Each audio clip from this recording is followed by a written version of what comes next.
আপনারা যদি আমাদেরকে পতন করার হুমকি দেন তাহলে বিরোধী দলের অবস্থান থেকে আপনাদেরকে পতন ঘটানো হবে ইনশাআল্লাহ। সংসদের শৃঙ্খলা বজায় রাখার ক্ষেত্রে এই সম্পর্কিত প্রশ্ন হতে হবে। এতগুলো সরকার এসেছে, জাতীয় সংসদে কোরআনের একটি আইনও চালু করে নাই। এদিকে আজকে সংসদে তারেক রহমানকে সরাসরি আলটিমেটাম দেয় অনেক এমপি।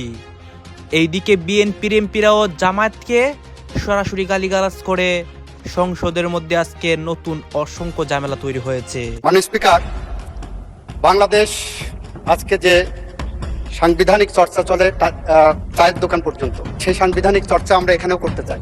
বিরোধী দলের যে সময়, সেই সময় অনুযায়ী তো আমরা আমাদের পক্ষ থেকে চিফ হুইপের কাছে আমরা টাইম বন্টন করে দিয়েছি। ওনার মতো করে বন্টন করলে তো হবে না। মাননীয় চিফ হুইপ, আমরা যে বুঝেছি। মাননীয় চিফ হুইপ বলেন। মাননীয় স্পিকার, সকলেই এই বিষয়টা অনুধাবন করতে হবে। হঠাৎ এক এক মন্ত্রীর এক এক কথা, রহস্যবিদ। দর্শক, পর্দার অন্তরালে কি হচ্ছে, এনপি সরকার কি পরিকল্পনা করছে, কার বুদ্ধিতে করছে, আপনি শুনলে অবাক হবেন এবং জামাত শিবিরের জন্য এটা জরুরি সতর্কবার্তা। দর্শক, মাননীয় স্বরাষ্ট্রমন্ত্রী বলছেন দেশে জঙ্গি তৎপরতা নেই, চমৎকার কথা। কিন্তু মাননীয় তথ্যমন্ত্রী বলছেন দেশে জঙ্গি আছে, এই সরকার প্রতিহত করবে। যদি সরকার চায় তারা এটিকে বাতিল করতে পারে এবং চুক্তিটি সংসদে আনা হোক। এটি পয়েন্ট অফ অর্ডার হিসেবে গ্রহণ করতে পারছি না বলে দুঃখিত। একটি অনির্বাচিত সরকার এই ধরনের চুক্তি স্বাক্ষর করতে পারে না।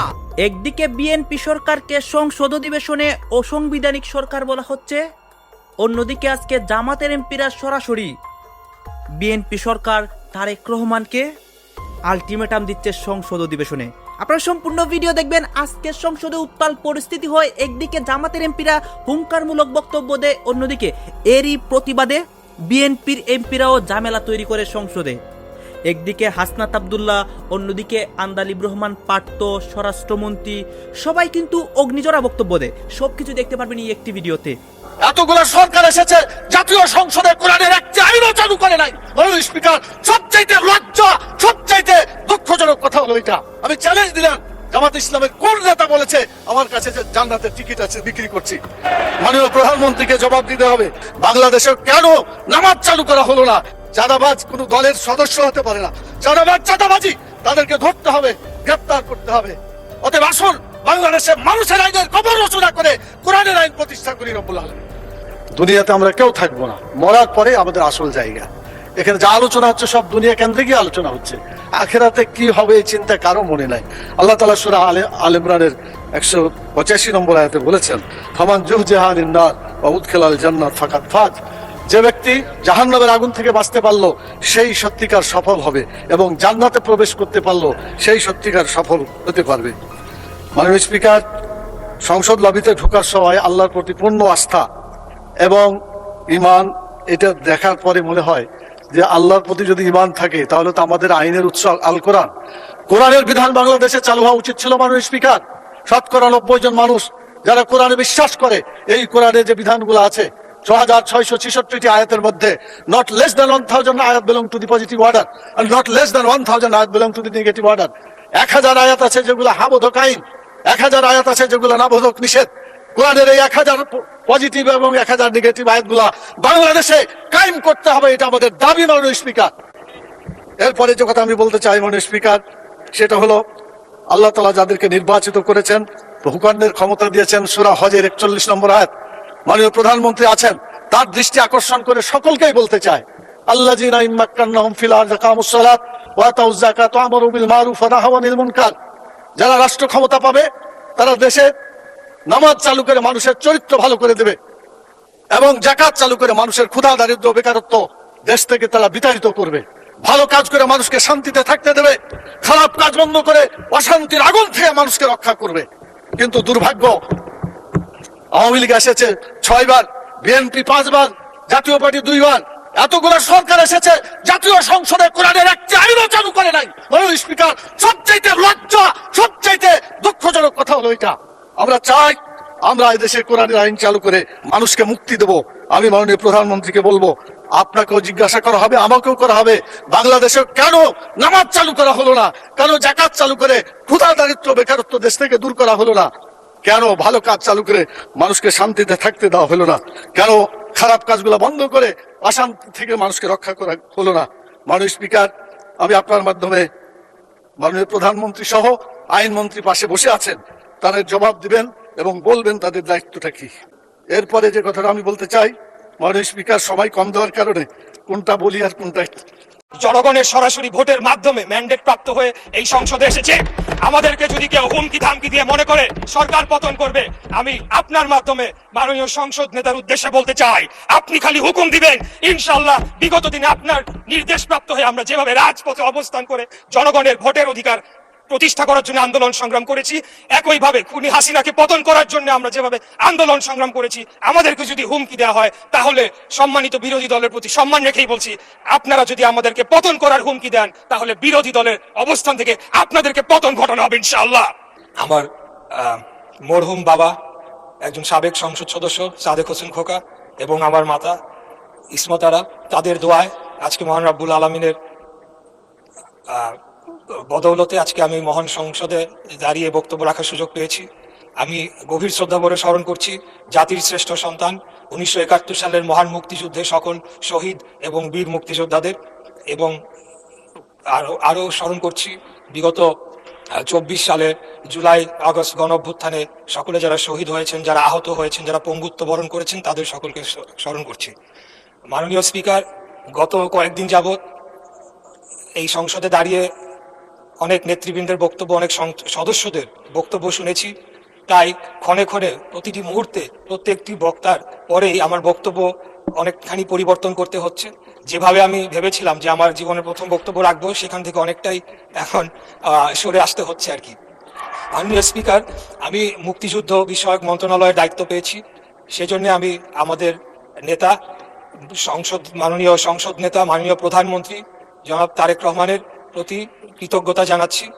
উনি আমাকে সুযোগ দিয়েছেন, উনি আমাকে মনোনয়ন দিয়েছেন এবং ঢাকা 6 আসনের সর্বস্তরের ভোটাররা তাদের মূল্যবান ভোট দিয়ে আমাকে সংসদে পাঠিয়েছেন।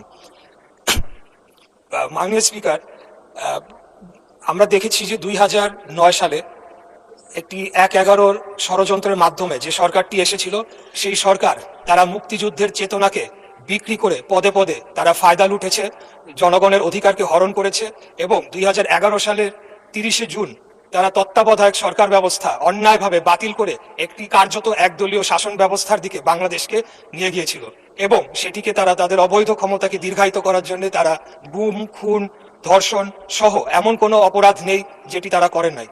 আমরা তখন থেকেই দেশনেত্রী মরহুমা বেগম খালেদা জিয়ার নেতৃত্বে গণতন্ত্র পুনরুদ্ধারের আন্দোলন আমরা তখন থেকেই করে আসছি এবং সর্বশেষ 2024 সালে আমাদের নেতা আজকের মাননীয় প্রধানমন্ত্রী, ওনার নেতৃত্বেই আমরা আন্দোলন সংগ্রাম লড়াইয়ের মাধ্যমে বাংলাদেশে আবার গণতন্ত্র প্রতিষ্ঠার সুযোগ পেয়েছি। মাননীয় স্পিকার, আমি একটু বলতে চাই যে আমাদের সম্মানিত বিরোধী দলের সদস্যবৃন্দরা এখানে রয়েছেন, তাদের অনেকেই খুব সুন্দর বক্তব্য দিয়ে থাকেন, সেটাকে আমরা অ্যাপ্রিসিয়েট করি, কিন্তু তারা সংসদের বাইরে এবং কিছু কিছু ক্ষেত্রে সংসদের ভেতরেও যেভাবে বক্তব্য রাখছেন, তার মাধ্যমে যে বিষ বাষ্প ছড়ানো হচ্ছে, সেটির একটা প্রভাব কিন্তু আমরা বর্তমান যে শিক্ষা প্রতিষ্ঠান ক্যাম্পাস যে উত্তপ্ত হয়েছে, সেখানে আমরা তার প্রভাব একটা দেখতে পাচ্ছি। সেখানে বিভিন্ন জায়গায় তাদের ছাত্র সংগঠনের যারা রয়েছেন তাদের সাথে বিভিন্ন সংঘর্ষের ঘটনা ঘটছে, অনেকেই সেখানে আহত হয়েছেন এবং নানা ধরনের একটা অস্থিরতা বিরাজ করছে।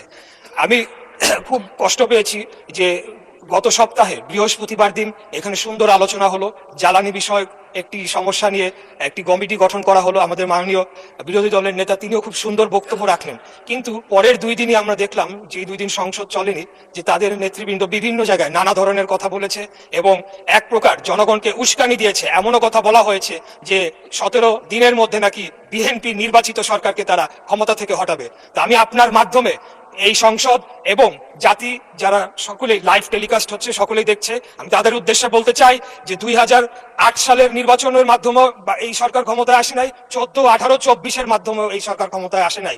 আমরা জনগণের সরাসরি ভোটের মাধ্যমে ম্যান্ডেট প্রাপ্ত হয়ে এই সংসদে এসেছে।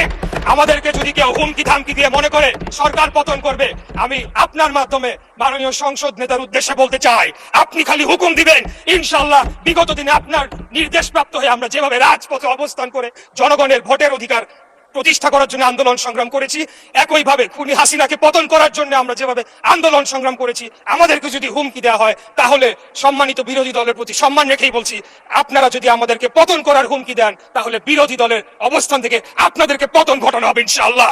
হঠাৎ এক এক মন্ত্রীর এক এক কথা। রহস্য কি? দর্শক, পর্দার অন্তরালে কি হচ্ছে, বিএনপি সরকার কি পরিকল্পনা করছে, কার বুদ্ধিতে করছে, আপনি শুনলে অবাক হবেন এবং জামাত শিবিরের জন্য এটা জরুরি সতর্কবার্তা। দর্শক, মাননীয় স্বরাষ্ট্রমন্ত্রী বলছেন দেশে জঙ্গি তৎপরতা নেই, চমৎকার কথা। কিন্তু মাননীয় তথ্যমন্ত্রী বলছেন দেশে জঙ্গি আছে, এই সরকার প্রতিহত করবে। এইভাবে একদম বিপরীতমুখী কথা দুইজন প্রভাবশালী মন্ত্রীর মধ্যে, এটা আমাদেরকে ভাবিয়ে তোলে। এতে সবার চিন্তা করা উচিত যে ব্যাপারটা কি, কি ঘটছে। স্বরাষ্ট্রমন্ত্রী বলছেন যে দেশে জঙ্গি তৎপরতা নেই, আর তথ্যমন্ত্রী বলছে দেশে জঙ্গি আছে, এই সরকার প্রতিহত করবে। আবার আরেক মন্ত্রী ডাক্তার জাহেদ টেক তিনি বলছেন যে না, জঙ্গিবাদকে প্রশ্রয় দিয়েছি ইউনূস, অন্তর্বর্তীকালীন সরকারে তাদের বিষয়ে নমনীয়তা দেখানো হয়েছে, এখন আমরা প্রতিহত করব। এখান থেকে একটা বিষয় স্পষ্ট, আমি এটা আলাদা ব্যাখ্যায় বলেছি যে এই যে জঙ্গি আছে এবং সতর্কবার্তা, জঙ্গিবাদ দমন করতে হবে, মানে জঙ্গি নাটক সাজাতে হবে। আসলে বাস্তব কথা হচ্ছে স্বরাষ্ট্রমন্ত্রী যেটা বলেছেন ওইটি ঠিক।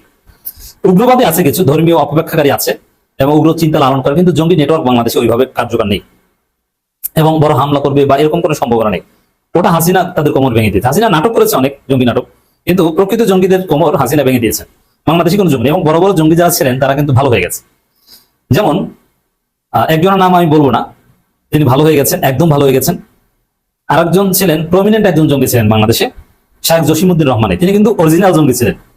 জঙ্গিবাদের যে সংজ্ঞা আমি একটা আলোচনায় বলেছি, ধর্মীয় উগ্রবাদ, যে জিহাদ করতে হবে, ক্ষমতা যারা আছে তাদেরকে উৎখাত করতে হবে, রাষ্ট্র ক্ষমতা দখল করতে হবে, গণতন্ত্র হারাম, যারা গণতন্ত্রের পক্ষে বলবে তাদেরকে হত্যা করতে হবে, তারপরে ক্ষমতা দখল করে আল্লাহর জমিন, আল্লাহর আইন কায়েম করতে হবে। এটাকেই বলে জঙ্গিবাদ, এটা হারাম ইসলামে। হুবহু এই থিওরিতে বিশ্বাস ছিলেন।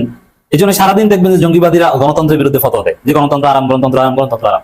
যদি জঙ্গিবাদের মূল উৎপত্তি সালাফি মানহাজ থেকে, আর জঙ্গিবাদ হানাফি জঙ্গি আছে, সালাফি জঙ্গি আছে, আর নানান কায়দার জঙ্গি আছে, তো বেশিরভাগ জঙ্গি কিন্তু সালাফি। এবং ইন্টারন্যাশনাল যে জঙ্গি আইএস পন্থী, আল কায়দা পন্থী, এগুলো বেসিক্যালি সালাফি। জসিমউদ্দিন রহমানী ছিলেন ওই গ্রুপের। আনসারুল্লাহ বাংলা টিম নামটা হয়তো বা সরকারের সৃষ্টি, কিন্তু তিনি জঙ্গিবাদী আদর্শ ধারণ করতেন। তার অনেক লেকচার আমি শুনেছি এবং তার অনুসারী যারা, তারা এই চিন্তা লালন করতো। তারা কখনো কখনো চিন্তা করতো এই যে আমরা মিয়ানমারে যুদ্ধে যাব, রোহিঙ্গাদের রক্ষা করব, আবার কখনো ওই 5 মে হেফাজতের সময় এই যে আমরা ইসলাম কায়েম করব, আমরা জিহাদ করব, এই সেই সেনাবাহিনীর লোকজন আমাদের সাথে আছে, কেউ কেউ এরকম উল্টাপাল্টা হাবিজাবি উদ্ভট কথাবার্তা বলতো। কিন্তু সেই জসিমউদ্দিন রহমান যেভাবেই হোক না কেন, তাদের এই চিন্তা যে ভেগ এবং এটার যে কোনো ভিত্তি নেই, ইসলাম যেটা এলাও করে না। মাননীয় স্পিকার, বাংলাদেশ আজকে যে সাংবিধানিক চর্চা চলে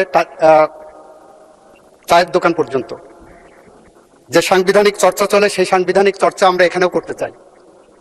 সেই চর্চার অংশ হিসাবে ইতিমধ্যে আমি এবং আমাদের মাননীয় স্বরাষ্ট্রমন্ত্রী এই সংসদে উপস্থাপন করেছিলেন যে আমরা একটি সংসদীয় বিশেষ কমিটি করতে চাই, যেটা সংবিধান সংশোধন সম্পর্কিত বিশেষ কমিটি, আমাদের রুল 266 অনুসারে।